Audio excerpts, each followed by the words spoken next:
ഇതിനകത്ത് ഒരു എക്സാമ്പിൾ എടുത്തിട്ടുണ്ട്. ഇത് നോക്കിയോ.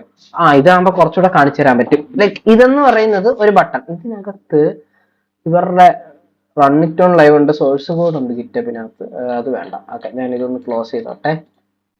ഇതും ക്ലോസ് ചെയ്തു. ഓക്കെ, സോ ലൈക്ക് ഇവിടെ എന്ന് പറയുമ്പോഴത്തേക്ക് നമ്മളൊരു HTML ബട്ടൺ ഉണ്ടാക്കി, പ്ലെയർ വന്ന് ക്രിസ്, ആ സാധനം അതുപോലെ വന്നു കണ്ട. ഇനി അടുത്തതിനകത്ത് ഹെൽവെറ്റിക്ക ന്യൂ ലെറ്റർ സ്പേസിങ് നമ്മളപ്പോ കണ്ട കുറച്ച് CSS സ്റ്റൈൽ വെച്ചിട്ട് കണ്ട ബോർഡർ ഒക്കെ കൊടുത്തു.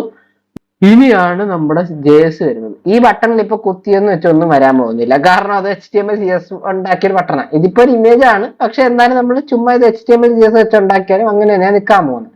നോക്കുകയാണെങ്കിൽ ഉണ്ടാക്കി വെക്കാം, നമുക്കത് ഉണ്ടാക്കാം.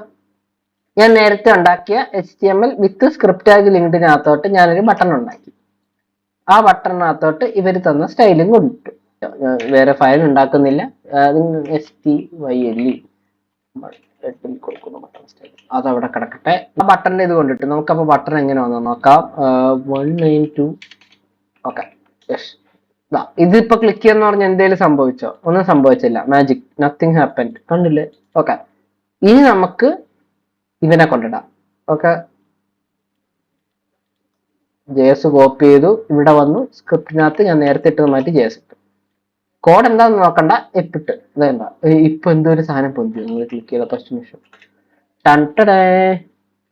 ആ ഒരു ഫങ്ഷനാലിറ്റി ആഡ് ചെയ്തതിന് കാരണക്കാരൻ, ഐ മീൻ ലൈക്ക് ആ ഫങ്ഷനാലിറ്റി കാരണക്കാരൻ വേറെ ആരുമല്ല, നമ്മൾ ഈ കൊണ്ടിട്ട് ജാവാസ്ക്രിപ്റ്റിന്റെ കോഡാണ്. ഇതാണ് ജാവാസ്ക്രിപ്റ്റിന്റെ ഗുണം. ഫങ്ഷനാലിറ്റി നമ്മൾ എഴുതിയ HTML CSS സാധനത്തിന്റെ മുകളിലോട്ട് ആഡ് ചെയ്യും.